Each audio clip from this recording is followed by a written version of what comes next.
wale wachache na wenyewe washikaji ambao niko nao ndani miongoni mwa wale wachache wenye mionekano ya kisanaa.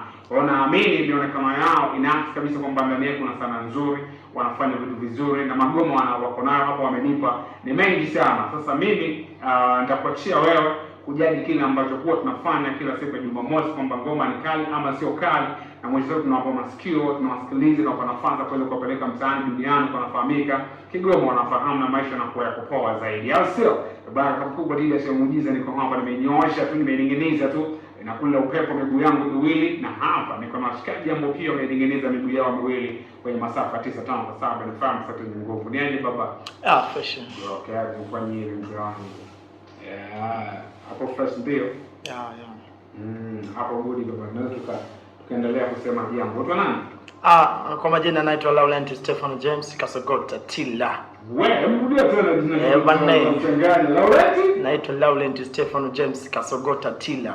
Yaani hao majina kwenye vitambulisho familia, ndio. Laurent Stefano James Tigita Kasogota Tilla.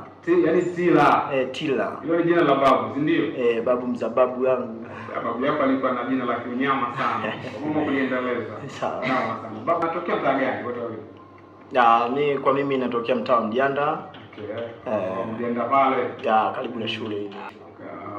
Kwa kitovu cha muziki wa Kigoma. Kigoma mjini. Unajua wanisemea Kigoma sio kwamba ni Kigoma mjini pekee.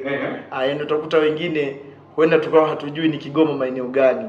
Ila wametokea Kasulu huenda, wengine wametokea Manyumbigwa wapi, iko hivyo. Sio kwamba wote ni Kigoma. Lakini basi inakuwa ni Kigoma. Hivyo hivyo. Kwa Kasulu huko kwa watu wanaosema tukampata Linux. Linux. Kwa ndo maana kumbe